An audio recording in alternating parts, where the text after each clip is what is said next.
Boa noite, Porto Alegre, boa noite, Rio Grande do Sul está no ar. A partir de agora, o RS em movimento aqui, ó, pela Rede RS, atualizando os principais fatos desta terça-feira. E vamos juntos até às 8 da noite, levando muito conteúdo até você no 55 da TV aberta, 511 da Claro TV e também no canal Rede RS no YouTube. Lá no YouTube, o nosso canal se chama justamente Canal Rede RS. Se inscreva, ative as notificações e acompanhe nossas transmissões ao vivo. Aqui no RS em Movimento, você confere sempre as manchetes que você vai assistir, que você vai ver, né, nos jornais de amanhã. E a gente antecipa aqui sempre. Confira agora os destaques do programa de hoje.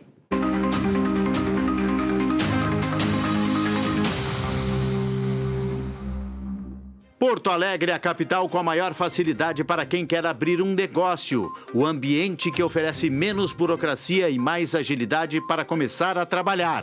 Atualmente, mais de 1.000 atividades já não precisam de alvará ou licença para funcionar aqui na capital. Em instantes, uma entrevista sobre este assunto. Um alerta importante sobre a saúde mental dos adolescentes brasileiros. Dados do IBGE apontam que 3 entre cada jovens dizem se sentir tristes com frequência. A pesquisa ouviu 120.000 estudantes em todo o país e acende um alerta dentro de casa e também nas escolas. Confira uma entrevista ao vivo daqui a pouco sobre este tema. O agronegócio gaúcho está preocupado com a elevação dos combustíveis e com as tensões internacionais. O momento é decisivo, pois os agricultores estão entre a colheita de verão e o planejamento da safra de inverno. Veja nesta edição uma reportagem com mais detalhes. E no futebol, vamos acompanhar o Grêmio na Sul-Americana contra o Deportivo Riestra, da Argentina, partida que começa daqui a pouco na Arena. Direto do Estúdio do Tempo, você vai saber quando a chuva chega no estado do Rio Grande do Sul. Veja agora no RS em Movimento. A Justiça Eleitoral do Rio Grande do Sul lançou uma campanha para ampliar o cadastro biométrico dos eleitores. A iniciativa busca reforçar a segurança do processo eleitoral e incentivar quem ainda não fez a coleta da digital. A repórter Cris Viegas está na sede do Tribunal Regional Eleitoral ao vivo aqui. Nós vamos para a nossa supertela conversar com ela para trazer mais detalhes sobre essa campanha. Cris, boa noite, seja bem-vinda.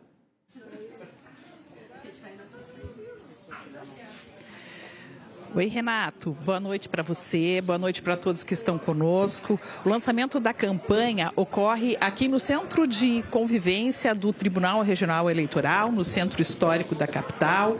Há pouco, um vídeo com a campanha foi exibido por aqui, campanha que, a partir de hoje, passa a ser veiculada nas rádios e TVs de todo o Rio Grande do Sul como um incentivo para que as pessoas façam o seu cadastramento da biometria digital para as eleições. Neste momento, aqui nesse recinto onde ocorre o evento, algumas pessoas que estão presentes estão tendo a oportunidade de já realizar a biometria. Aqui ao lado a gente tem o vice-presidente da Agertes fazendo neste momento a sua biometria. Eu até vou chegar aqui, não quero atrapalhar, porque ele está nesse momento aqui fazendo, né, o procedimento, que é bem simples, viu, Renato? É bem tranquilo. E quem ainda não realizou pode procurar um cartório eleitoral, fazer o agendamento antes de ir, é possível fazer esse agendamento e então realizar a sua biometria. Essa é a partir de hoje e a gente conversou agora há pouco aqui com o presidente do TRE, conversamos também com mais entidades envolvidas nesta campanha que a gente vai no momento. Bom, a campanha incentiva a biometrização dos eleitores, né, que é algo muito importante para facilitar na agilidade da eleição, na segurança da urna, do voto, certo? Da urna não, mas sim do voto.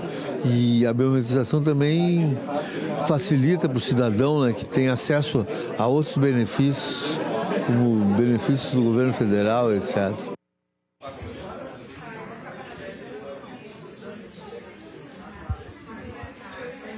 Pode complementar. Cris não está nos ouvindo. Está com problema de áudio, está com problema de sinal dentro do TRE, dentro do Tribunal Regional Eleitoral, né? Tem um bloqueio muito grande ali de sinal de celular e também prejudica para o nosso link ao vivo, mas daqui a pouco a Cris volta para complementar. Porto Alegre foi apontada como a capital com mais facilidade para quem quer abrir um negócio no país. Na prática, isso significa menos burocracia e mais agilidade para começar a trabalhar.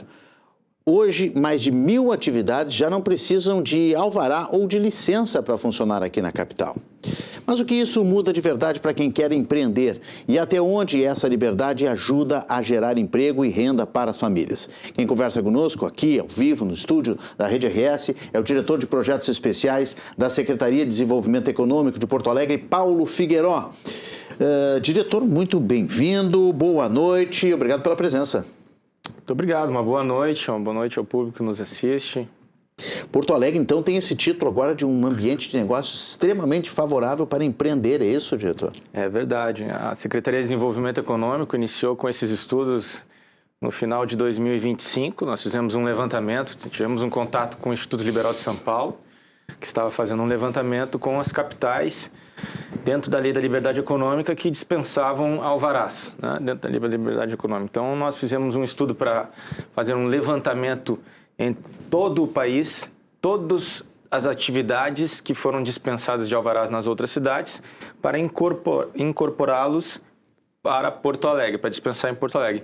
Claro que cada cidade tem a sua legislação, então, de acordo com a legislação do município, nós adaptamos e subimos de um número de atividades dispensadas de 830 para 1.178, aproximadamente 380 atividades que agora são dispensadas de alvará, além daquelas que já existiam. Então, isso com amparo na Constituição, na lei? Com amparo na lei, é um decreto, né? Nós lançamos o decreto 26.682 de 27 de fevereiro de 2026, né? O decreto foi lançado em fevereiro e começamos agora uma campanha de divulgação para promover aí a abertura de novos negócios. E isso está, obviamente, criando uma facilitação no mercado que quase que é automática, né? No momento que vocês liberam as licenças, vários setores são beneficiados. O senhor pode citar alguns desses setores, o tipo de atividade que já está sendo brindada, presenteada com essa liberação de licença? Setores de economia criativa, setores de inovação, tecnologia. Então, são diversos setores, né? Se juntar, a grande maioria vai atingir centenas, talvez até milhares de novos negócios na capital. Isso ajuda muito reduzindo burocracia. Então, todo aquele empreendedor que gostaria de abrir teria que fazer o seu alvará, sua licença, teria que passar por alguns processos, né? Esses processos, apesar de digitalizados, geram uma burocracia e uma perda de tempo. A outra vantagem também é o custo, né? Diminui o custo. Todo o alvará tem um custo e existem escritórios de contabilidade que cobram por esse alvará. Então, diminui um custo também para esse empreendedor que abriu o seu negócio. E também dá segurança jurídica, uma vez que é feito por decreto. Existem várias cidades que dispensam o alvará, mas não tem um decreto feito, né? É mais no boca a boca. Isso gera uma insegurança jurídica porque o empreendedor não sabe se realmente tem a dispensa, se não tem a dispensa. Então, o município adotou essa postura de favorecer o empreendedor, sempre diminuindo burocracia, com mais liberdade e diminuindo o custo também. Até porque o alvará, ele também tem uma receita para o município. O município abre mão dessa receita para fazer com que os negócios abram, para fazer com que Porto Alegre tenha mais liberdade para se empreender. São negócios considerados de baixo risco, né? Sim. E que podem iniciar imediatamente com essa liberação. Exatamente. Das licenças de alvarás. São negócios de baixo risco. Tem os de médio risco, de alto risco, também nós fizemos algumas alterações, mas nós focamos mais no de baixo risco e com esse trabalho, não almejando o título, mas sim almejando algo para a sociedade, algo para o cidadão porto-alegrense que deseja abrir o seu negócio com uma maior facilidade. Que riscos são esses que se mede? São riscos de impacto ambiental, essas questões Exatamente. Na abertura de um negócio, né? É questão de impacto ambiental, questão de segurança, né? E alguma vigilância sanitária, são nesse sentido, né? Ou seja, uma startup, por exemplo, de inovação, né? Tecnologia com um número X ali de funcionários, que é pequena, funciona dentro de uma incubadora, como aqui no Tecnopuc, por exemplo. Exatamente. Não tem impacto ambiental, não mexe com alimentação, não precisa do ok da vigilância sanitária. Mais ou menos esse é o exemplo? Seria Exatamente. Mais ou menos um negócio de baixo impacto. é algo bem lógico, né? A gente busca pela lógica. Quanto mais simples, quanto mais simples, menor a necessidade. A liberação tem que ser mais meio que fácil automática. A liberação automática. E isso está fazendo com que Porto Alegre, não sei se pela quantidade, o senhor me diz, me confirma, se pela quantidade de negócios liberados ou é por um conjunto de critérios que aí a sala do empreendedor da Secretaria Municipal de Desenvolvimento Econômico computou, né, essa classificação, e nós estamos à frente de várias cidades como Curitiba, São Paulo, Goiânia e São Luís. Por que nós chegamos nesse ranking em primeiro lugar? Devido ao número, Devido à quantidade mesmo. Não é uma qualificação por outro tipo de categoria, é devido a um número mesmo. Nós fizemos esse levantamento e conseguimos alcançar um número que supera as outras capitais do Brasil, capitais do país, e chegamos a este número. Conseguimos ser líder hoje, a capital com a liderança no ranking nacional de liberação de alvarás para diversas atividades de baixo risco. E o papel vai sendo diminuído nesse processo todo, cada vez mais tudo digitalizado.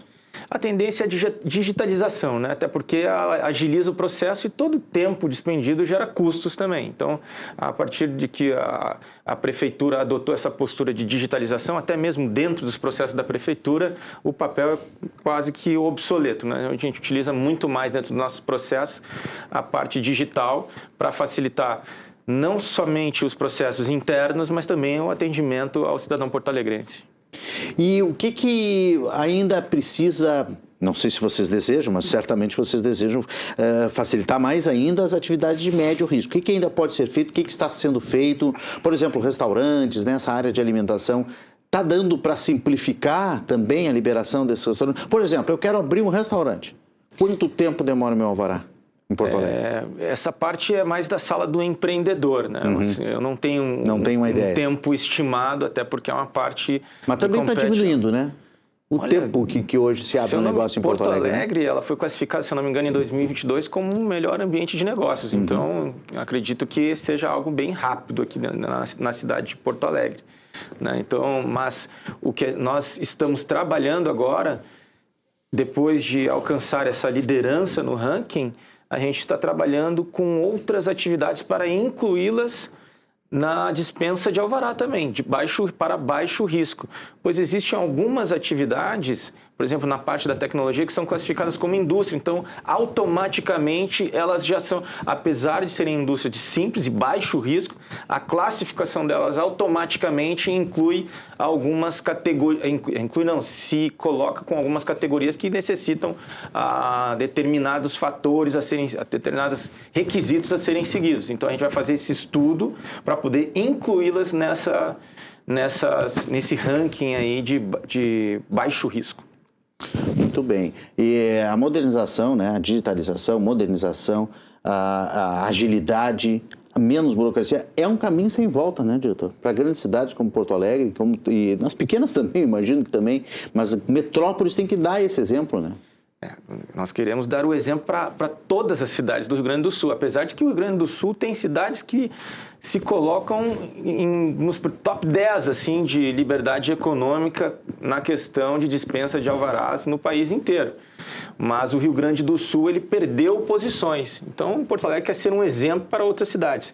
E realmente, a liberdade econômica, a diminuição da burocracia é um caminho sem volta, é um caminho para cidades que querem se desenvolver economicamente, né? Então, se nós almejamos que a nossa cidade cresça, não existe crescimento sem liberdade para empreender, não existe crescimento não existe. O caminho da prosperidade passa pela liberdade econômica. E isso não tem nada a ver com ideologia. Não. Né? Porque quando se fala em liberar, libera da licença, libera o alvará, diminui as exigências, não é tapar o sol com a peneira, não é deixar de observar o impacto ambiental, por exemplo, que é uma questão que a gente discute hoje, não tem como fugir dessa pauta, né? Tenho certeza que a Prefeitura de Porto Alegre não vai deixar abrir um negócio que cause algum impacto, por exemplo, ambiental na cidade. Esse filtro não vai ser tirado. Não, até porque para entrar nesta classificação de baixo risco é feito um estudo e este estudo está de acordo com as normas nacionais. Então, ele tem que se enquadrar nas normas nacionais. Não existe nada feito de portas fechadas ou por ideias próprias. Não, existe toda uma categoria que tem todas as normas que têm que ser seguidas, né? O senhor citou no início da entrevista, vou só repetir aqui, que Porto Alegre ocupa hoje o primeiro lugar entre as capitais brasileiras no ranking nacional de liberdade para trabalhar, que é elaborado pelo Instituto Liberal de São Paulo, ILISP, né? E essa colocação no ranking de Porto Alegre dialoga com esse movimento mais amplo, né, de reposicionamento da cidade, facilitando a operação de negócios, a abertura, ecossistema de inovação e competitividade, né, diretor? Porque isso estimula uma competitividade maior entre, obviamente, as empresas da cidade e Porto Alegre em relação às outras capitais, por exemplo, né? A competitividade é sempre saudável, né? Quando a gente tem um monopólio, a gente sempre tem um aumento dos preços devido àquele monopólio. Exato. Né? Então, a competitividade faz com que se entreguem produtos de maior qualidade e se entreguem serviços de melhor qualidade para a população. Então, a competitividade é essencial. E como bem tu disseste, é algo acima de qualquer ideologia, até porque gerar emprego e gerar renda, essa renda e esse emprego que é gerado, ele independe se a pessoa se posiciona de qualquer espectro ou lado político.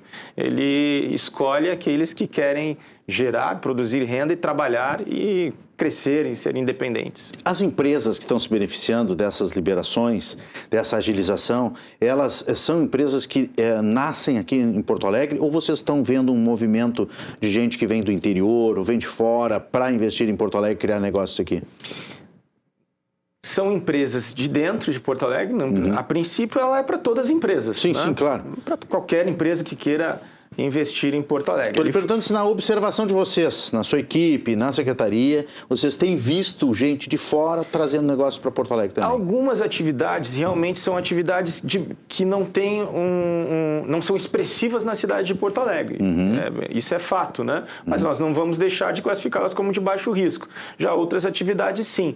O que a Secretaria de Desenvolvimento Econômico está desenvolvendo neste ano é um setor específico para atrair investimentos para a cidade, seja de fora, seja nacionais, sejam regionais, sejam internacionais.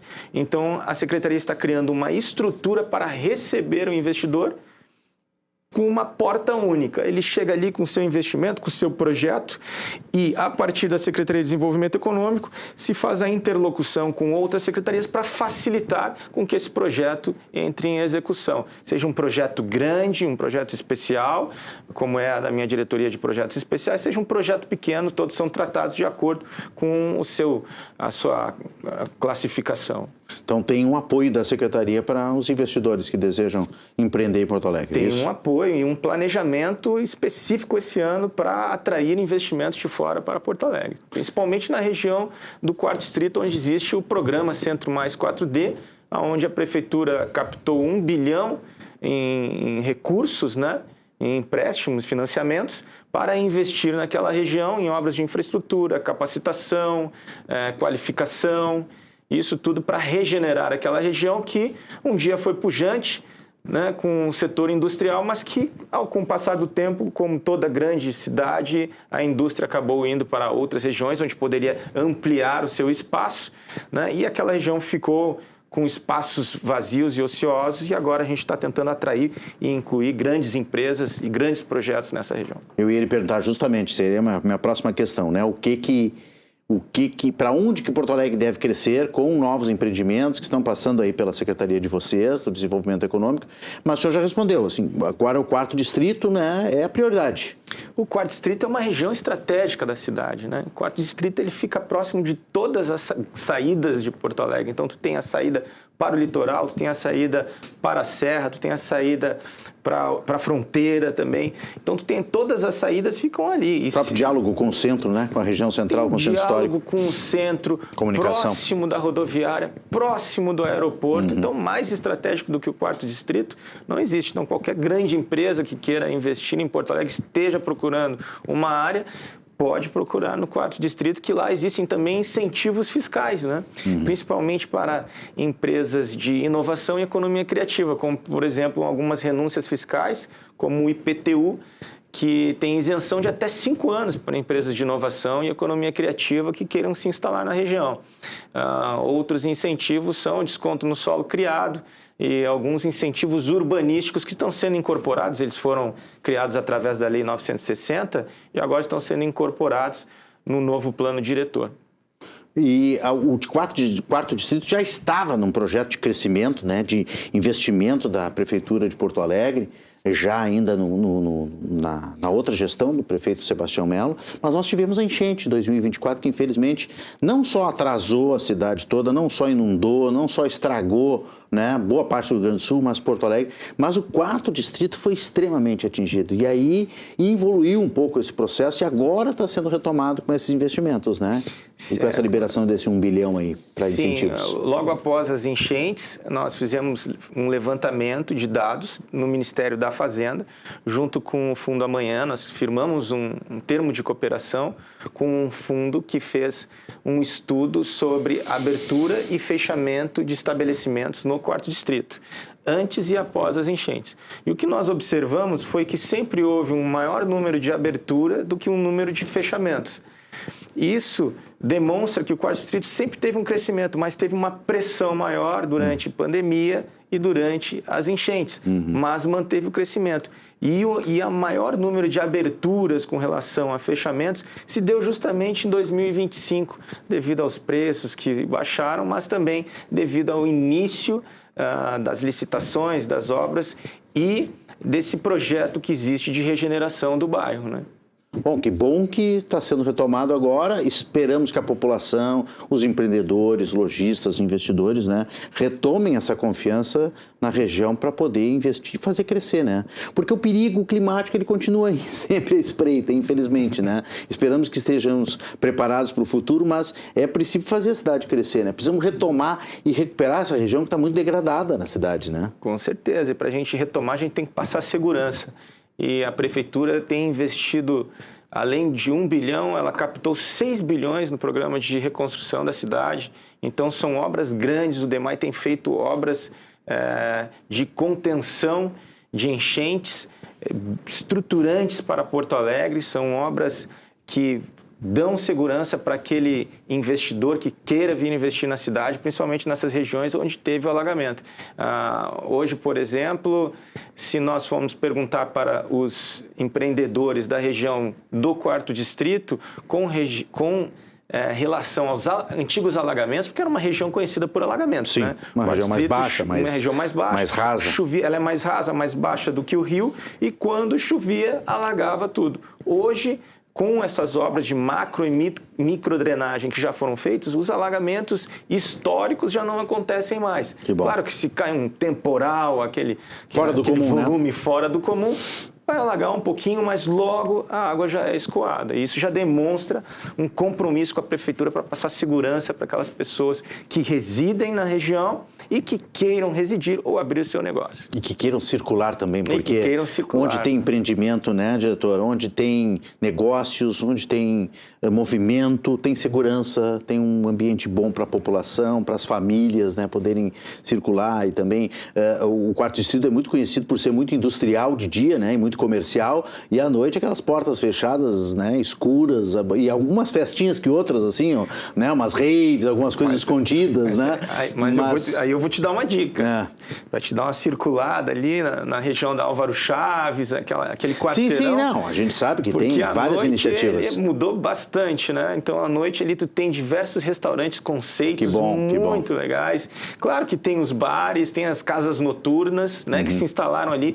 Então, foi criado ilhas de desenvolvimento dentro do 4º Distrito. Apesar de parecer que ele está abandonado, o que foi abandonado foi aquela antiga vocação do 4º Distrito, que era atividades com fins de automotivo, peças automotivas, certo, mecânicas. Depósitos. E elas ficavam nas principais vias, como a Farrapos, a J. Renner, e elas saíram. Então, essas principais vias, quando tu passa, elas parece que o 4º Distrito está abandonado. Mas tu tem ilhas de desenvolvimento, como, por exemplo, à noite tu passa nessa região do quadrilátero do entretenimento. Sim, não, ali é forte, ali já está forte. De dia, os restaurantes, as galeterias durante o final de semana, é conhecida a gastronomia do Quarto Distrito. Então, é verdade. É uma região que tem tudo para dar certo. O que falta é esse arquipélago, né, ficar mais robusto e expandir. Há pouco tempo atrás foi assinado o Distrito de Inovação, no South Summit, foi assinado lá, o Distrito de Inovação, que vai ser um distrito que vai desde a região do São Geraldo até a região do Navegantes, incluindo ali o Instituto Caldeira, que é um ponto de ebulição do Quarto Distrito, né? Para quem circula naquela região, todos os dias, o estacionamento do DC está cheio por causa de eventos. O Instituto Caldeira até aumentou as suas instalações devido a esse desenvolvimento que ele vem tendo ali com base na inovação. Paulo Figueiró, diretor de Projetos Especiais da Secretaria de Desenvolvimento Econômico de Porto Alegre, muito obrigado pela entrevista. Parabéns aí pela posição no ranking nacional de liberdade para trabalhar. Capital que lidera é Porto Alegre em todo o país. Parabéns pelo trabalho de vocês. Muito obrigado, né? Foi um trabalho em equipe junto com a Sala do Empreendedor, com o nosso secretário adjunto Felipe Tisberek e a Daniela da Sala do Empreendedor. Nós estamos trabalhando sempre para poder entregar para a cidade uma cidade com mais desenvolvimento econômico, menos burocracia e mais liberdade. Obrigado pela entrevista, uma boa noite, um grande abraço. Obrigado. Agora é hora de futebol aqui no RS em Movimento.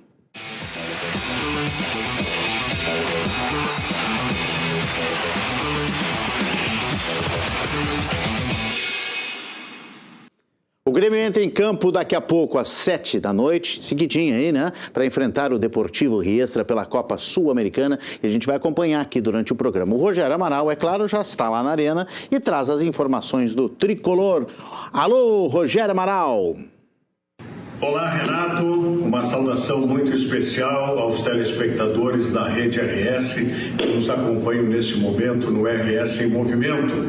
Em especial para a torcida gremista que está aí nessa angústia do Grêmio que não consegue superar essa fase de maus resultados. Vamos tirar desse contexto o Clássico Grenal porque a gente sabe que é um jogo à parte. Mas vamos considerar os jogos anteriores, especialmente contra o Remo, pelo Campeonato Brasileiro, e contra o Montevidéu Torque, pela Copa Sul-Americana. Então, por isso que a torcida gremista quer mais do que nunca esta vitória diante dos argentinos do Deportivo Riestra.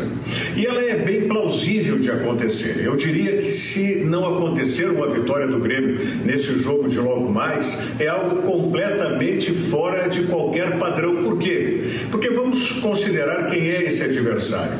O Deportivo Riestra, primeiro é importante que se diga, ele é inferior ao Montevidéu Torque, que o Grêmio perdeu lá no Uruguai. Essa é a primeira questão. Segundo, o Deportivo Riestra, ele não está na primeira linha, nem na segunda, terceira, talvez, do futebol argentino. Ele está disputando a Sul-Americana porque teve, o ano passado, uma conquista de chegar ao 6º lugar do Campeonato Argentino, que foge da rotina completamente dessa equipe. Por quê? A rotina do Deportivo Riestra é o que hoje está acontecendo. Nesse torneio Apertura, que é a primeira fase do Campeonato Argentino, nós temos a divisão de 30 times em 2 grupos. O Riestra está no grupo A, com 15 times. Ele é o lanterna desse grupo. Não teve nenhuma vitória. Teve 7 empates e 6 derrotas até agora. E se computarmos os 2 grupos, o Deportivo Riestra escapa da lanterna, é verdade, mas está em 28º lugar. Então não é um adversário que possa fazer frente à equipe do Grêmio. A maioria dos seus jogadores são jogadores locais.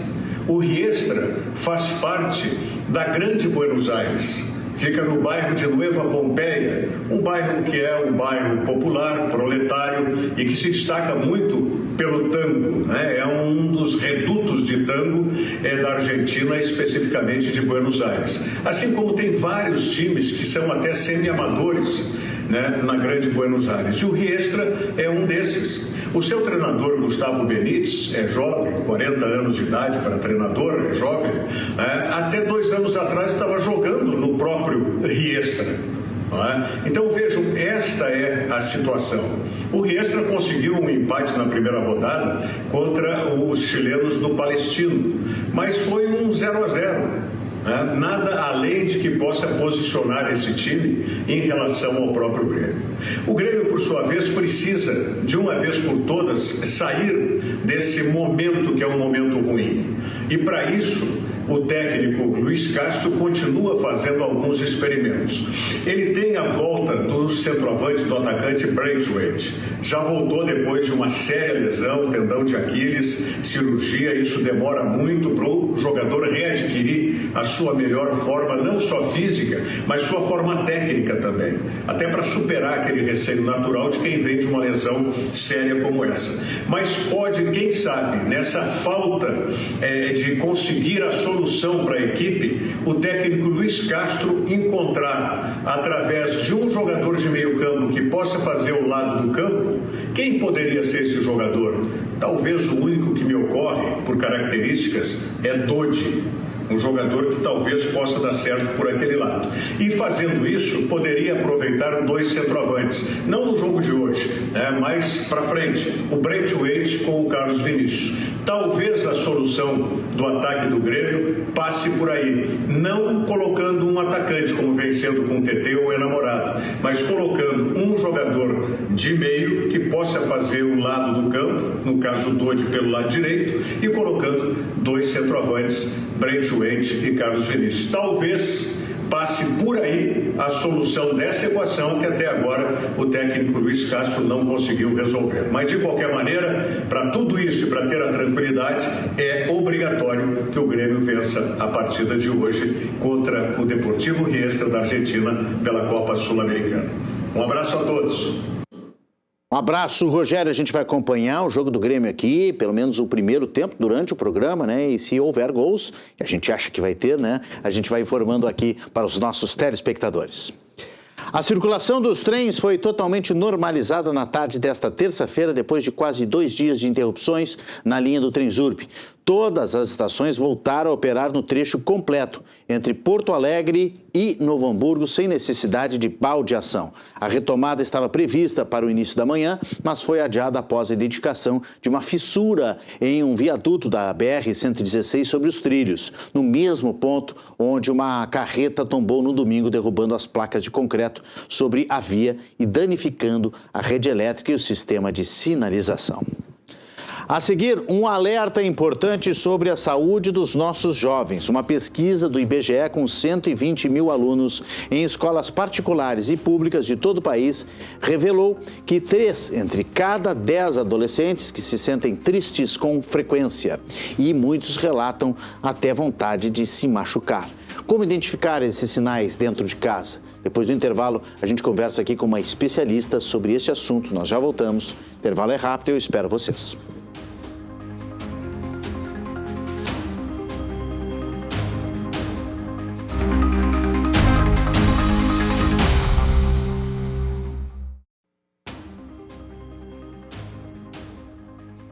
Estamos de volta com o programa RS em Movimento, aqui na Rede RS, o primeiro canal de notícias ao vivo do Grupo Box Brasil. Um alerta importante sobre a saúde mental dos adolescentes brasileiros. Dados do IBGE mostram que 3 em cada 10 jovens dizem se sentir tristes com frequência. E não para por aí, muitos também relatam irritação constante e até pensamentos de quererem se machucar. Os números são de uma pesquisa feita pelo IBGE, com quase 120 mil estudantes em todo o Brasil, e acendem um alerta dentro de casa e também nas escolas, especialmente pela falta de apoio psicológico para muitos desses estudantes. O que está acontecendo com essa geração e como as famílias e as escolas podem detectar os sinais antes que o problema se agrave ou que ele apareça, né? Para falar sobre esse tema, que é muito complexo, mas muito importante, estamos recebendo aqui a psiquiatra Roberta Grutner. Espero que eu tenha acertado o sobrenome, vou perguntar para ela. Ela é integrante da Associação de Psiquiatria Ciro Martins e da Associação Brasileira de Psiquiatria e também atua no Hospital Psiquiátrico São Pedro. Doutora Roberta, bem-vinda, boa noite, seja muito bem-vinda aqui no nosso programa. Boa noite, obrigado. É excelente a gente poder estar falando sobre saúde mental em crianças e adolescentes, uma vez que poder falar sobre esse assunto pode trazer aí benefícios e muita prevenção. Promover a saúde do adolescente e das crianças passa por esse entendimento. Essa pesquisa do IBGE é sensacional, porque nos mostra questões onde a gente pode aplicar princípios de prevenção, promoção da saúde e proteção da saúde desses adolescentes. Grudner, é isso? Isso aí. Acertei? Então, Acertou. São 3 consoantes, uma atrás da outra, que não são muito usuais. Mas que bom que eu cheguei perto, né? Doutora Roberta, eu acho que esse assunto é um assunto que ele é bastante complexo, como eu disse, né? Mas muito importante, como a senhora falou, e eu acho que ele vem se agravando nos últimos tempos, né? Nós tivemos aí pandemia, tivemos as enchentes. Mas a enchente tem a ver o quê com o jovem? Tem a ver, né? Porque tem a ver com a família, tem a ver com a clausura, tem a ver com a saída de casa. Teve gente que saiu de casa. A pandemia nos colocou dentro de casa, nos prendeu dentro de casa. As enchentes nos tiraram de casa. As pessoas foram para outras casas, né? Isso impacta também os jovens, né? Com certeza, Renato. Não só impacta, como também faz com que os adolescentes tenham vivido aí questões importantes de até traumas importantes, né? Perda de entes queridos, e essa Exato. Mudança do local onde os adolescentes vivem é muito peculiar. Na pesquisa do IBGE tem algumas informações importantes, como, por exemplo, houve um aumento do acesso à internet dentro de casa, das pesquisas dos anos anteriores para agora 2024. Então, praticamente a totalidade dos adolescentes acaba tendo acesso à internet dentro de casa. Qual é o maior problema nesses casos e por que pode estar ocasionando essa piora na saúde mental dos adolescentes? O tempo de tela é algo que está correlacionado com piora da saúde mental, com mais pensamentos depressivos, com mais pensamentos de tristeza, com mais sensação de isolamento. A tela, as mídias sociais e o tempo de tela acaba fazendo com que esse jovem não desenvolva o cérebro como seria se tivesse menos uso das telas. Então, isso é importante a gente poder estar olhando, por quê? Porque o tempo de tela está relacionado com a piora da saúde mental dos adolescentes. Promover, não a questão de deixar os adolescentes fora do acesso à tecnologia, fora do acesso às redes sociais, mas possibilitar que esses adolescentes tenham uma mediação por parte dos pais, por parte da escola. Uma alfabetização digital é importante, porque vai trazer mecanismos de a gente poder estar buscando um melhor uso e um uso mais seguro desses ambientes virtuais que são totalmente reais. Bom, a senhora já nos deu aqui um primeiro destaque, né, que é realmente o que a gente já sabia, nós pais sabemos, né, os adultos sabem, as telas só vieram para atrapalhar, não que só vieram, mas elas estão atrapalhando o desenvolvimento socioemocional, afetivo das nossas crianças, dos nossos adolescentes. Adolescentes já há mais tempo. Das nossas crianças, acho que dá tempo da gente acordar ainda, abrir os olhos e tentar mediar um pouco esse uso de tela, né, doutor? Com certeza, ambos grupos. Dá para a gente mexer nos adolescentes e dá para mexer nas crianças também. Por quê? Porque o tempo de tela, quanto maior tempo de tela, menor tempo de leitura, menor tempo de exercício físico, menor tempo de sono e menor tempo de interação presencial, interação offline. Que é importantíssima, porque na interação online, tu não tem pistas que trazem sobre a questão de o quanto de empatia, a tonalidade de voz. Tudo isso se perde, e esse contexto de pistas sociais é importante para o desenvolvimento cerebral desses indivíduos, trazendo aí uma possibilidade de criar empatia, um senso de comunidade, pertencimento e tudo mais. É um problema novo, né? Que as outras gerações não tinham. Nós tínhamos drogas, nós tínhamos o cigarro, nós tínhamos o álcool, nós tínhamos outros problemas que iam parar no seu consultório, né? Nas outras gerações. Agora nós temos algo que, eu não vou dizer que é pior, mas assim, talvez para a questão mental seja muito pior, né? Porque destrói o cérebro, né? Afeta o cérebro, atrasa o cérebro, atrasa essa questão emocional também da relação, né? Nós vamos ver aqui na pesquisa, em seguida tem umas telas aqui com vários dados, mas assim o distanciamento inclusive dentro de casa, né? Com os próprios pais e com os próprios irmãos também, cada um dentro do seu celular, dentro da sua tela, é muito triste isso, né? É complicado, até porque também as telas e as mídias sociais acabam glamorizando o uso de álcool e outras drogas. Então, por exemplo, hoje a gente tem... Também tem isso.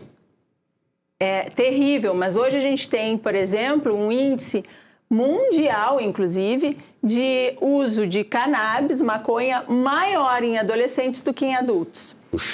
O uso de vapes, cigarros, né, também é aumentado e é glamourizado nesses ambientes virtuais. Assim como o uso do álcool também, que no cérebro do adolescente traz aí um estrago bastante grande. Muito triste. Aí tem a questão dos desafios que são feitos também, né? Que acabam levando crianças e adolescentes a fazerem coisas para provar para os outros determinadas coisas, e aí afetam a sua saúde, não só mental, mas a sua física. E teve criança e adolescente que já morreu aí por causa desses desafios clandestinos, né, da internet. Vamos ver, falando em telas aqui, tem telas inofensivas, telas positivas aqui no RS em Movimento, que são as telas que trazem os dados da pesquisa do IBGE, então essa feita com 120 mil estudantes em todo o Brasil. Principal, né, manchete que a gente já trouxe na abertura do programa e aqui com a doutora Roberta: 3 entre cada 10 adolescentes vivem uma tristeza constante. E isso, vou lhe perguntar, doutora Roberta, que já tem uma grande experiência, isso não era assim antes. A gente não via isso.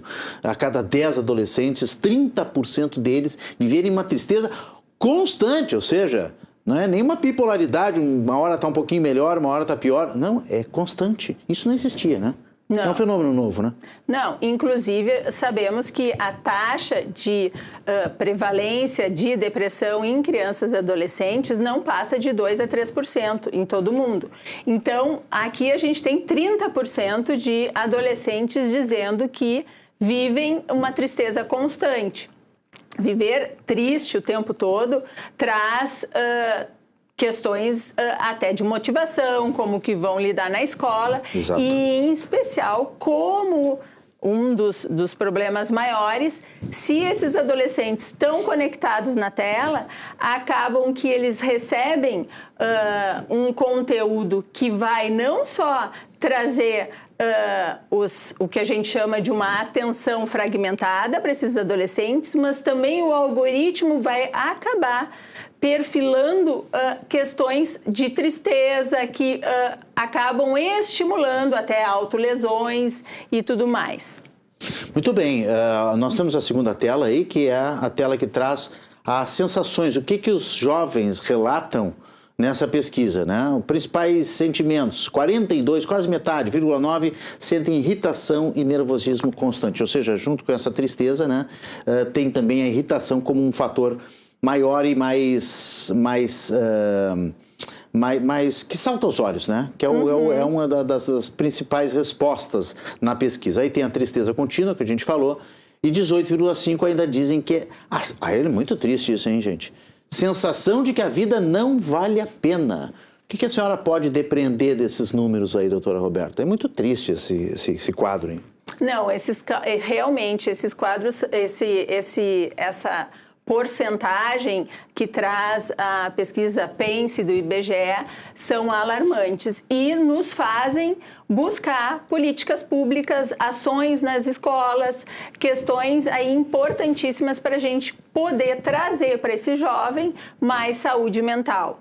A questão de a vida não valer a pena, tristeza profunda, toda essa questão, irritabilidade, tudo isso nos dá sinais, pistas, onde o humor desses adolescentes estão, de alguma forma, afetados e toda a arquitetura cerebral durante o desenvolvimento também.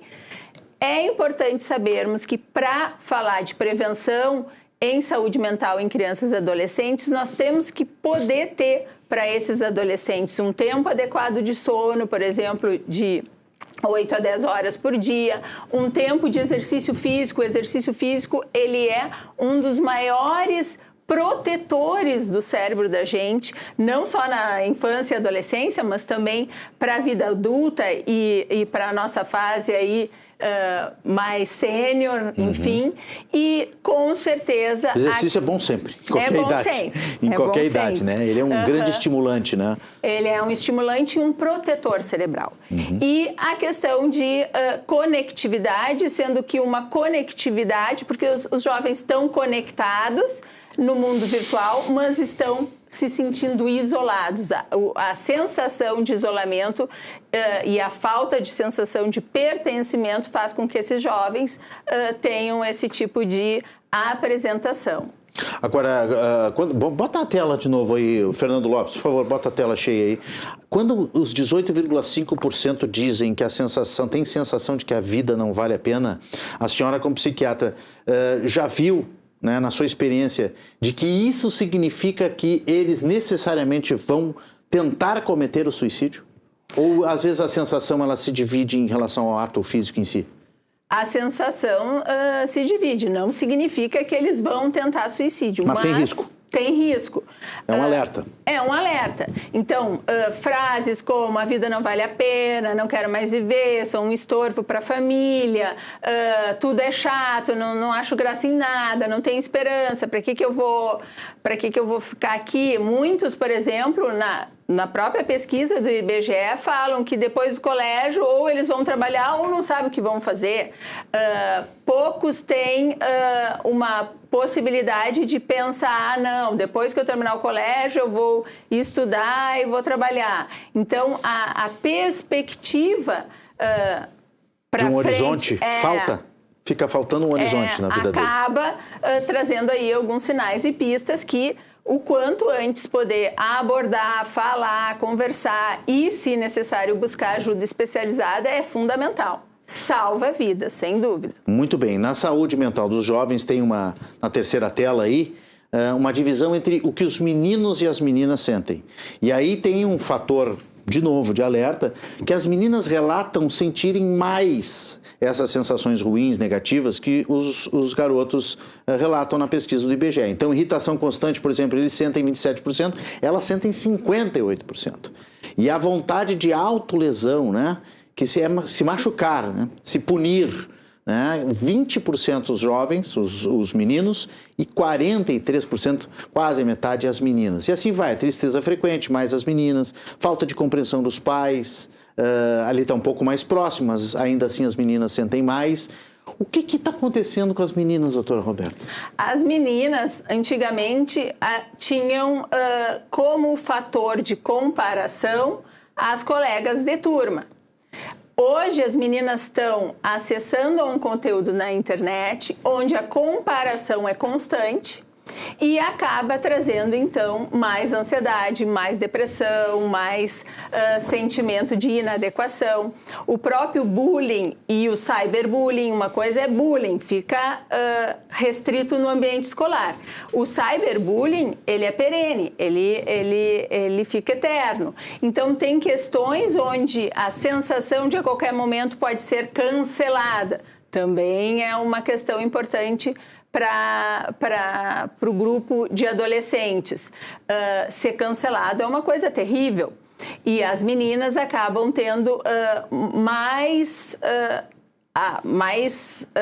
problemas com isso nessas questões de comparação. Problemas de como lidar como lidar com isso, como chegar ao corpo ideal, que nas comparações aí da tela é quase inatingível, né? Muitas vezes nem saudável é. Então... Vamos colocar até a próxima tela, porque tem a ver muito com as meninas e com como elas lidam com a questão física, né? 21% das meninas consideram gordas ou muito gordas, 31% já estão em processos restritivos para perder peso, e um processo restritivo aqui deve incluir talvez caneta, cirurgia bariátrica, regimes, enfim, reeducação alimentar. Se a gente ficar só no regime e reeducação alimentar ainda é positivo, mas se elas estiverem utilizando caneta ou já se submetendo a cirurgias bariátricas, é um indício de uma epidemia perigosa para a saúde brasileira, não é, doutora Roberta? Nós temos no Brasil uma taxa de sobrepeso importante nas crianças e adolescentes atualmente. Então, poder estar atentando para a questão física de uma forma cuidadosa e adequada, ou seja, manter um peso adequado para a sua idade, para a sua altura, é importantíssimo. Faz parte, inclusive, de ter uma saúde mental adequada, um peso adequado, porque significa que a criança e adolescente está tendo acesso a um cuidado importante. Quando a gente fala em aumento de peso, excesso de peso nas meninas, nós passamos por essa questão de comparação e também passamos pelo desejo de atingir algo que é inatingível, que são, muitas vezes, até mostra essas comparações aí na internet que ficam difíceis para se alcançar. Associado As formas perfeitas, a senhora diria, são grandes ídolos, né? Que são magérrimos, são mulheres lindas, são homens lindos, que é muito difícil de se conseguir chegar lá. Então, cria uma ansiedade muito grande, Com né? certeza. São quase avatares, né?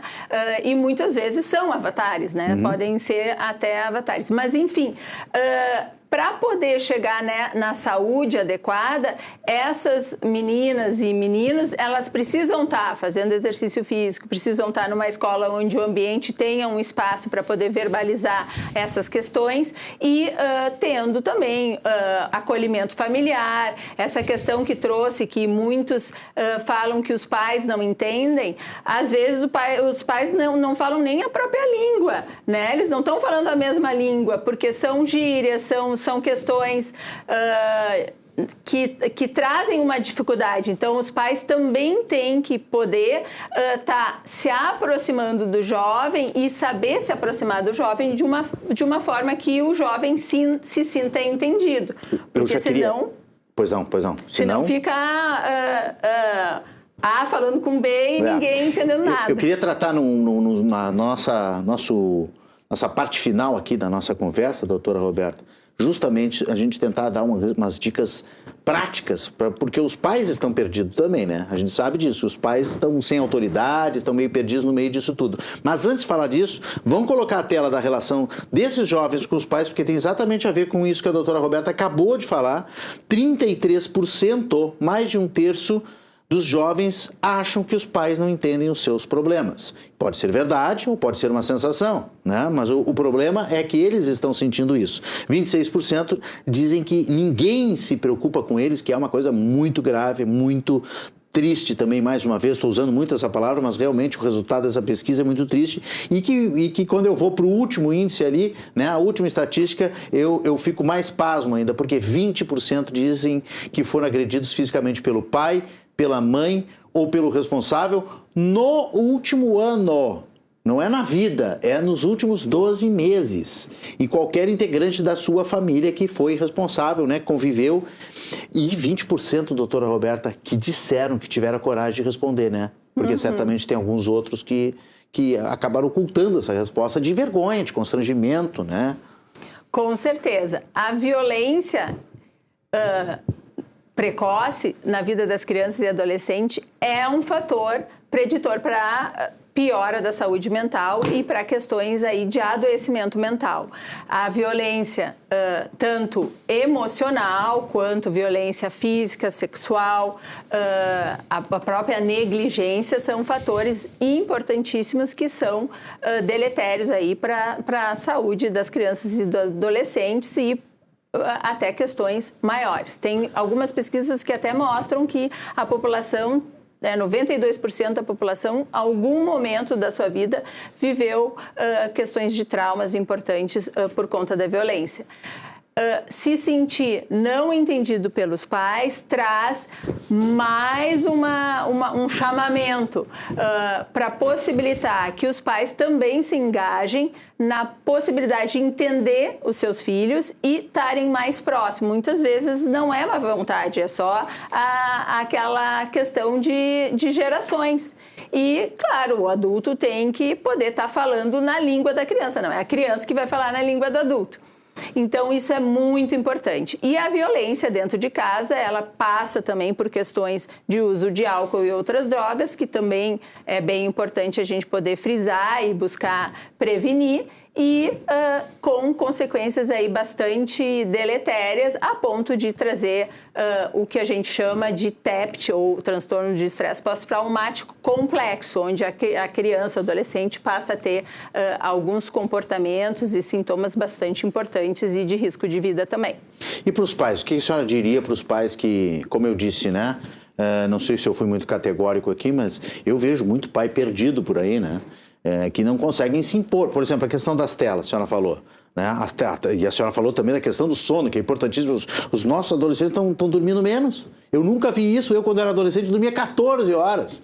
16 horas por dia, se precisasse, se deixasse, né? Eu ficava, hoje não tem mais isso. Não tem. 8 e olhe lá, às vezes é 7 horas, porque fica no celular até tarde, porque fica vendo filme, porque já acorda e já pega o celular, a primeira coisa que vê é se tem uma mensagem, se não tem uma mensagem, se tem uma pontuação de um jogo, de um campeonato, Às vezes são coisas até positivas e tal, tem aí o campeonato de línguas, que a pessoa fica, eu não vou dizer Duolingo. A marca aqui, bom, já disse, Duolingo, não tem problema. Depois a Duolingo nos patrocina aqui no RS em movimento. Aí fica aquela disputa, é saudável, mas também cria um certo vício, né, de competição, enfim, eu tenho que fazer, porque é até determinada hora, né, então Sim. Aí eu vejo para minhas filhas lá, que às vezes 10 da noite, antes de dormir, só um pouquinho, pai, só deixa eu fazer o Duolingo. Isso cria uma dependência e atrapalha o sono. Como é que os pais vão conseguir reunir essa turma e melhorar? Os pais têm que inventar coisas novas. Mas acontece que os pais também não conseguem ser mais recreacionistas. Vamos jogar jogo de tabuleiro, vamos fazer uma viagem, vamos passear no parque para respirar verde, ou vamos falar sério aqui, turma, temos um problema de telas em casa. Eles dizem que não tem esse problema. Não, pai, isso aí é bobagem de tudo, tá preocupado. Nós sabemos discernir uma coisa da outra, sabemos o limite da tela, o quanto isso nos afeta ou não. É a conversa que eu vejo os adolescentes falarem para os pais. Qual é a orientação que a senhora pode dar para os pais, hein? Bom, o que tem já na literatura científica comprovado é que o uso de telas menos de 2 horas por dia seria o ideal. O ideal... Para qualquer idade? Não para qualquer idade, para adolescentes, para crianças menores, bem menos.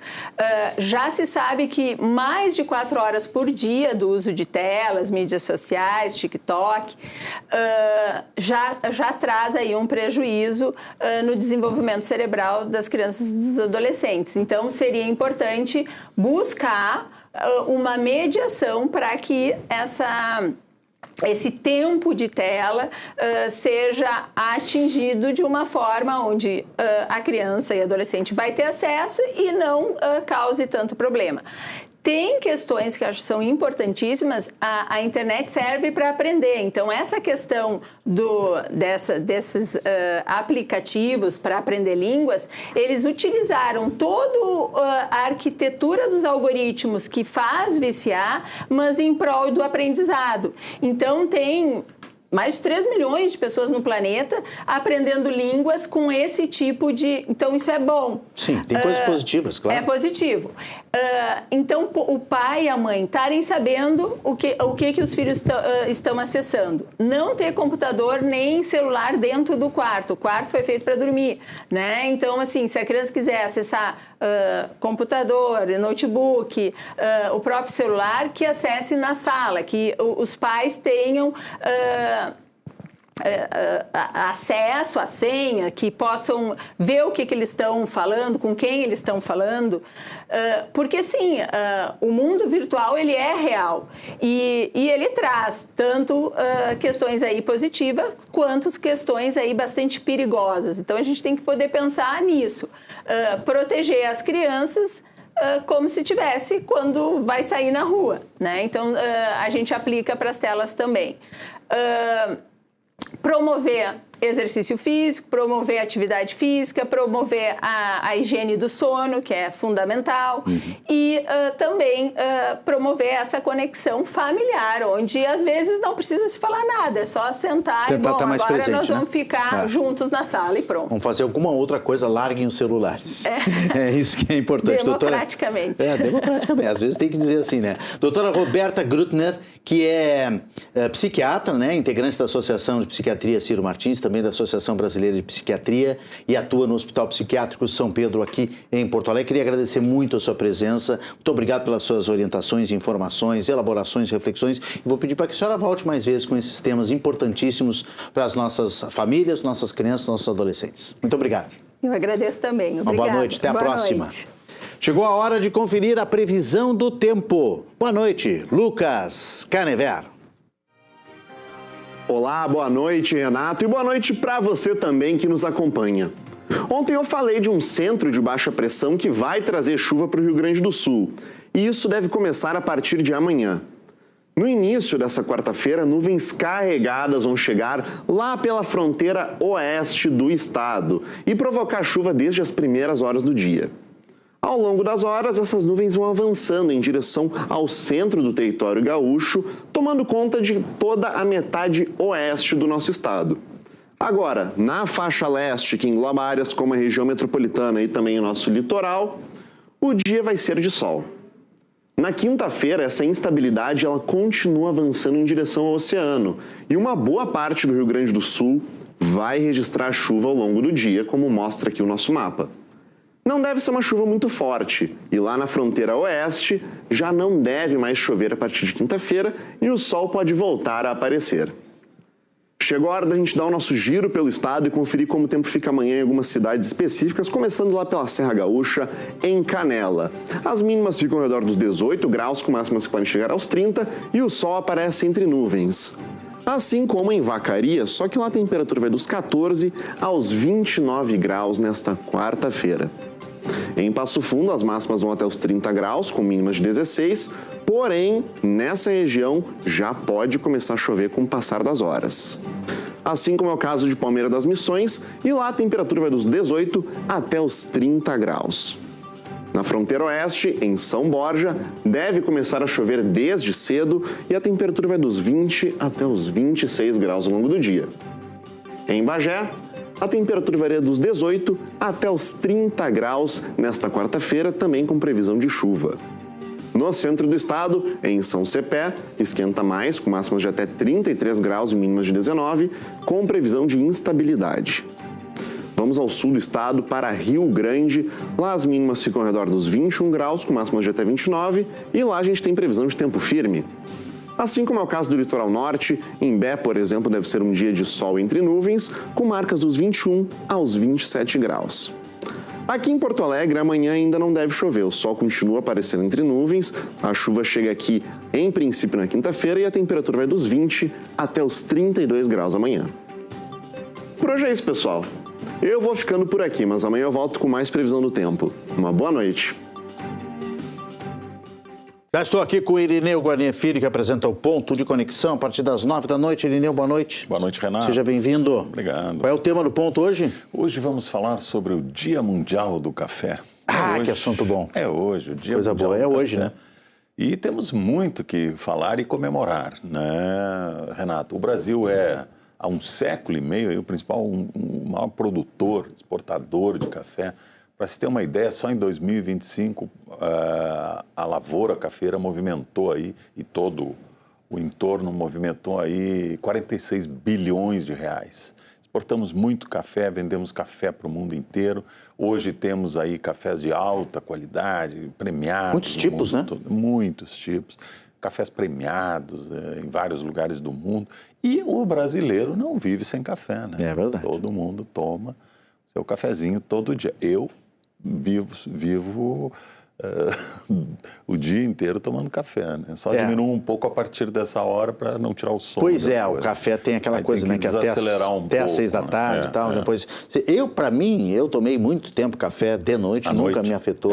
nunca após o jantar e tal. Eu parei por outros motivos, né? Porque às vezes afeta de outras coisas, como gastrite, né? Essas questões. Né? Agora, o café saboroso sempre ajuda bastante, ajuda a te dar até uma energia no dia, né? Sim. O café já foi, né, acusado de causar muitos problemas e tal. Hoje está completamente reabilitado. Está que nem o ovo, foi reabilitado. Exatamente, foi reabilitado pela medicina. Se sabe que faz muito bem para a saúde do cérebro, inclusive, né? Coração, ajuda uma série de coisas. Sistema nervoso, enfim, é uma bebida maravilhosa e é a segunda bebida mais consumida no mundo. Eu ia dizer isso, né? Não tinha certeza assim. Depois da água. Depois da água, o café. Porque o mundo inteiro bebe café, né? Todo mundo. Quem são os teus convidados, Irineu? Então, estarão conosco hoje à noite aqui o Rafael Vargas Ribeiro, que é sócio responsável pela operação de uma cafeteria muito conhecida de Porto Alegre. A Isis Rodrigues Correia, barista. Barista é aquela pessoa que prepara o café, é o sommelier do café, vamos dizer assim. O Gert Schink, que é proprietário também de cafeteria, e vai completar a nossa mesa desta noite o Jefferson Amaral, que é barista, dá cursos, enfim. E a gente vai falar muito aqui hoje sobre o café se transformou numa arte hoje, né? A gente vai numa cafeteria, vê ali, tem desenhos, tem toda uma, né? Então, tudo isso faz parte da cultura do café. Exatamente. Que o brasileiro cultura curte do café. Cada vez mais, né? Bons cafés, cafés de regiões especiais. Café tem terroir, assim como o vinho, como outras bebidas. Um café do sul de Minas é diferente de um café do Espírito Santo. Então, isso é muito legal. Irineu, um bom programa logo mais. Obrigado, Renato. Valeu, abração. Ponto de conexão, 21h. A seguir, aumento no preço do diesel já começa a pesar no bolso do produtor rural gaúcho. Um estudo da Federação da Agricultura do Rio Grande do Sul aponta que essa alta pode gerar um impacto de mais de 612 milhões de reais nas lavouras do estado. A gente já volta com esse assunto, o intervalo é rápido, eu espero vocês.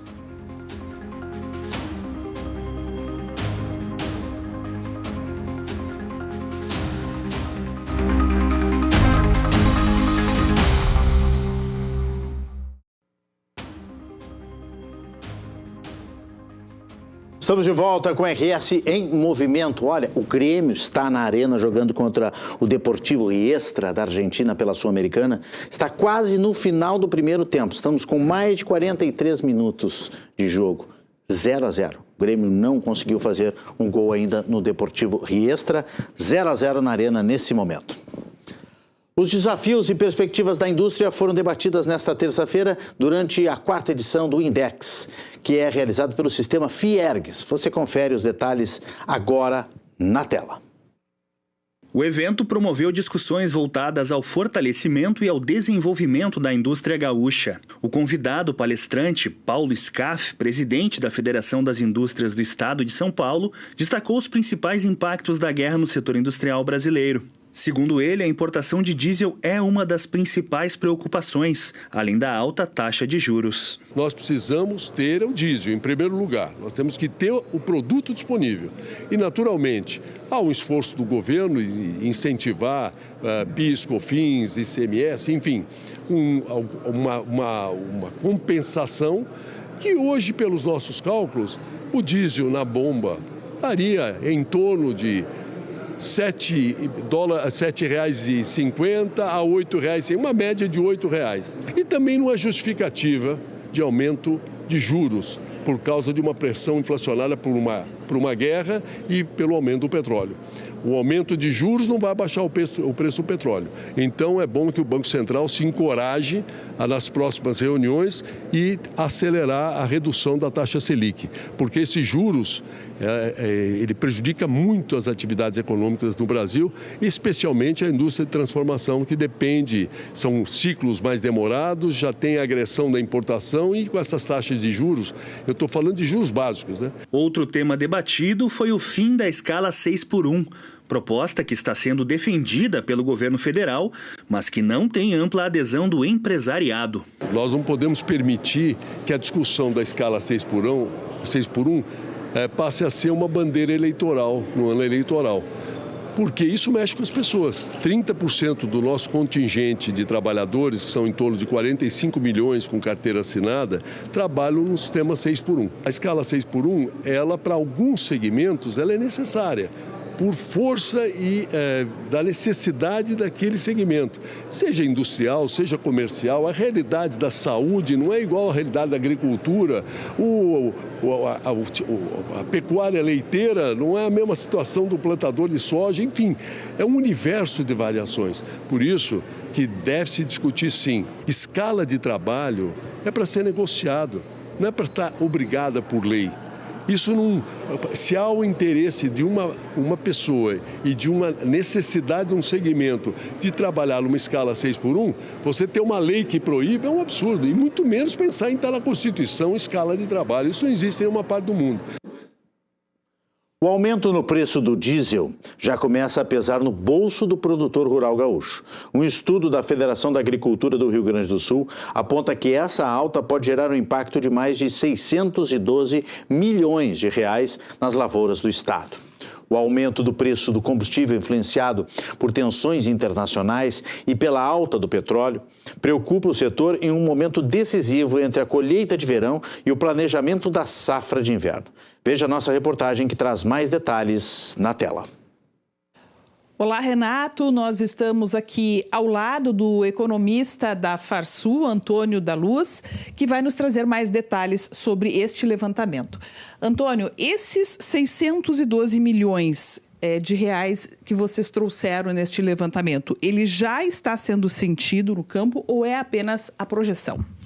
Olá, Cris. Olá, Renato. Todos os telespectadores. Nós já estamos sentindo, porque neste momento estamos na colheita dos nossos grãos. Então, claro que o aumento do preço do combustível pegou o ciclo no final, então, que é o ciclo da colheita. Então, nós já estamos sentindo. Tanto é verdade, Cris, que nós estamos sentindo que o IPCA, que veio agora no mês de março, ele veio extremamente elevado, 0,88. E tudo que usa combustível, dentre eles a produção de alimentos, sofreu com aumento. Os alimentos mesmo aumentaram 1,5%. Então, já é o aumento do preço dos combustíveis chegando na gôndola do supermercado e pegando muito forte os custos e os preços dos produtores rurais. Então, nós já estamos sentindo, sim. Agora, claro que os 600 milhões, ele se dá dentro de uma projeção de início e fim de ciclo. Então, não significa que todo ele já foi absorvido agora. A cultura que vocês mais destacam, né, como a mais prejudicada até o momento, é a cultura do arroz. Por que no arroz já desponta? Porque o arroz ele é da natureza da produção do arroz um uso maior de combustíveis, porque nós fazemos o arroz alagado. Então, como ele tem uma área de alague muito grande, é mais barro, é mais tudo, que exige das máquinas um uso maior de energia, máquinas maiores, máquinas mais potentes e num ambiente que não favorece. Então, por isso que a gente consome mais combustível para produzir arroz do que para produzir soja ou outros grãos. Na cultura da soja, como é que está essa situação? O maior impacto vem agora, justamente quando a gente começa a colher a soja, porque a soja recém nós vamos começar a colher. O arroz nós estamos finalizando a colheita e a soja nós estamos começando.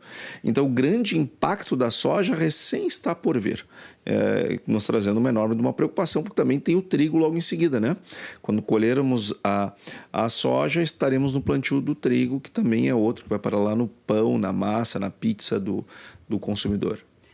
Esses aumentos na produção, eles são impactados mais pela questão do transporte, em razão do diesel diretamente, ou já tem outras fontes, né, também já sendo encarecidas? No nosso estudo, nós estamos apontando apenas o impacto no custo de produção. Agora, sem dúvida, há outros impactos que não são objeto do nosso estudo. Por exemplo, vamos pegar o arroz. O arroz eu vou gastar mais diesel para produzi-lo, mas depois que eu colhê-lo, eu preciso levar até um armazém. Se eu aumento o preço do diesel, eu aumento o custo para armazenar. Da armazenagem até a indústria, eu vou ter outro deslocamento. Muitas vezes fica em outras cidades. Aumenta o custo para levar para a indústria, aumenta o custo da indústria. Aí a indústria beneficia e ela vai levar até um centro de distribuição. Se fica mais caro o diesel, vai ficar mais caro levar para a distribuição. Do centro de distribuição até o varejo, tem outra distância. Então, cada fatia dessa que o preço do combustível aumenta, eu vou tornando esse custo de transporte maior. Só que esse está além dos 600 milhões que nós estamos projetando. E lembrando, nós estamos falando de 600 milhões dado o preço que nós temos hoje do diesel. Agora, nós não temos essa perspectiva, não, porque os preços da Petrobras, eles já deveriam ter sido reajustados. E ele está com 70% de defasagem. Eu sei que o consumidor, assim como eu, ninguém quer ver aumentar o preço, mas jogar para baixo do tapete não resolve. Pelo contrário, piora essa situação. Nós já vimos no passado. Congelar preço não resolve. Então, mais hoje, mais amanhã, a Petrobras vai fazer esse repasse. Então, nós estamos vendo esse preço que hoje está um pouco mais de 7, ele deve ultrapassar os 8. Quando ele se aproximar dos 8, aí o impacto só no agro é de 1 bi. Se ele for a 9, que é um horizonte que a gente está enxergando ali na frente, nós vamos a 1,5 bi só na parte de produção. Fora toda a indústria, todo o varejo, todo o transporte. Então, nós já estamos esperando um aumento no preço dos alimentos por conta do aumento do preço dos combustíveis. Essa projeção de ultrapassar R$1 bilhão, isso vocês imaginam que possa acontecer num curto período de tempo, a longo prazo? Nós não temos um mercado aberto de combustíveis, né? Os preços são administrados e, portanto, a Petrobras ela não tem autorização de repassar o preço imediatamente. E ela está segurando. Agora, quando é que ela vai repassar? Ninguém sabe. Mas nós sabemos que não vai demorar muito. Porque senão, daqui a pouco a gente quebra a companhia ou endivida ela monstruosamente, como nós já fizemos no passado. Então, logo isso vem, mas a gente não sabe exatamente a data, mas nós não temos dúvida que isso vai acontecer. Agora, por isso a importância, Cris, de nós termos uma solução logo para o encaminhamento da guerra. O que está causando esse problema não é no Brasil, é a guerra que está lá fora, lá no Irã, no Estreito de Hormuz. Então, é muito importante que nós tenhamos uma solução para isso, porque do contrário, todo o mundo vai pagar o custo dessa guerra. Seja o produtor para produzir mais, seja o consumidor pagando mais caro pelos seus alimentos, mas também pelos seus outros produtos que eles vão buscar nos supermercados. Afinal de contas, nada chega no supermercado sem passar por um processo de transporte que consome combustível. Chegando nesses patamares de custos, né, ultrapassando R$1 bilhão, como vocês levantaram, os incentivos fiscais, os incentivos que existem para o produtor rural, para o agricultor, eles podem acabar inviabilizados ou sem efeito. O governo não desenhou nenhum incentivo para o produtor, ele desenhou incentivos para a economia como um todo, reduzindo o PIS/COFINS e também o ICMS sobre combustíveis. Essa é uma medida que, no fim do dia, não tem eficácia. Porque, veja, se o governo abre mão de receita, mas ele não consegue equilibrar as suas contas, só tem um jeito de ele resolver a equação. É aumentando a dívida. Aumentando a dívida, nós vamos pagar mais juros. Então, uma coisa é eu coletar coletar impostos de toda a economia e subsidiar um único setor. Agora, quando eu faço isso com combustíveis, não adianta, porque todas as atividades econômicas usam. Então, eu estou tirando impostos da sociedade para dar um subsídio para a sociedade. Então, é soma zero. Ela, infelizmente, não resolve. Agora, também não estou culpando nem o governo do Estado, nem o governo federal, é porque não há o que eles possam fazer. Não há. Não tem nenhuma medida que algum governante possa fazer para segurar o problema. Esse problema só se resolve com o final da guerra. Só nos resta torcer para que isso se resolva o mais rápido possível. Nós temos que sim torcer, claro. Agora também nós temos que fazer uma política internacional mais ativa. Já que o Brasil trouxe o Irã para dentro dos BRICS, o que na minha opinião é um absurdo, pelo menos deveria ir lá falar com eles para liberar os navios que estão transportando petróleo para o Brasil e sobretudo os fertilizantes, que é outro problema que nos preocupa muito. A elevação no preço dos fertilizantes e a oferta de fertilizantes. O Brasil, 80% do fertilizante que usa vem importado e cerca de 20%, 30% passa por Hormuz. Então, a pergunta é, o que nós estamos esperando para conversar com as partes para liberar a vinda de fertilizantes do Brasil? Isto sim é uma medida que o governo pode fazer. Agora, do ponto de vista tributário, me parece que o efeito ele é nulo. A gente pode ter a inviabilização da produção nesse cenário? Não, eu não acredito que isso possa acontecer. O que pode sim é ter... Porque o que acontece? O que a gente viu na Ucrânia, por exemplo? Quando começou a guerra da Ucrânia, nós tivemos uma situação muito parecida com essa. Os custos explodiram, mas depois os preços tiveram que compensar. Porque se o preço não sobe, aí não faz sentido produzir, que é o fenômeno da inflação. Só que a inflação ninguém ganha com ela. Você até consegue se manter, mas ninguém ganha. Porque os preços aumentam para todo mundo. Imagina que eu aumentei o meu salário, mas aumentou todos os produtos que eu consumo ao longo do mês, aumentaram. Eu melhorei meu bem-estar? Não, não melhorei meu bem-estar. O mesmo vale para a produção. Aumenta o custo de produção do produtor e aumenta o preço que ele recebe. Ele ganhou alguma coisa? Não ganhou nada. Segue a mesma coisa. Manteve o mesmo nível de bem-estar. O que vale para a indústria, para o varejo e para o consumidor no final do dia. O que nós podemos ter, sim, é um fenômeno inflacionário de novo. Mas, seguramente, os preços terão que ser corrigidos, senão as pessoas não produzem. Que mensagem você poderia deixar para os agricultores neste momento, né, atravessando por essa crise? Olha, a nossa mensagem é de preocupação. Todos nós estamos preocupados com o preço, claro, mas mais do que o preço, a oferta. A gente tem medo de ficar sem, porque nós estamos em plena colheita da safra 26. Logo estaremos ali a partir de agosto, setembro, plantando a safra 27 e nós não estamos vendo um horizonte. Então, o produtor ele precisa ficar muito atento de modo a manter as suas reservas de combustível sempre o mais elevado possível, independente do preço. Porque o preço vai ser um pouco mais, um pouco menos. Agora, não ter o produto pode fazer com que esse produtor não consiga colher. E se ele não conseguir colher por falta de produto, ele perde a produção. E nós já perdemos, nesses últimos anos, de 2020 para cá, nós tivemos 5 perdas. 1 por enchente, 4 por estiagem. Nós não podemos agora ter uma perda agora por falta de combustível. Aí não dá, né? Antônio, muito obrigada pela sua entrevista. Desejamos boa sorte, que tudo se resolva o mais breve possível. Amém, tomara. Obrigado a você, Cris, ao Renato. Um prazer estar com vocês. A gente volta com você aí no estúdio, Renato. Valeu, Cris Viegas. Um abraço, Antônio da Luz, da Farsul. O governador Eduardo Leite empossou nesta terça-feira novos titulares para 2 pastas estratégicas do governo do estado. Arthur Lemos assume a Secretaria Extraordinária de Governo, Extraordinária Geral de Governo, enquanto Ranolfo Vieira Júnior passou a comandar a Casa Civil. Vamos conferir na tela.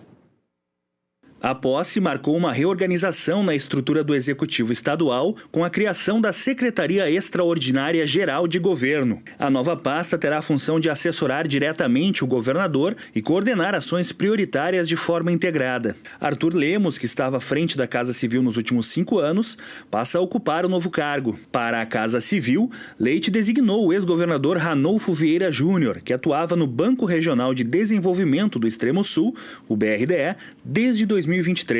Na Casa Civil, será responsável pela articulação política e administrativa do Executivo Estadual. Nós estamos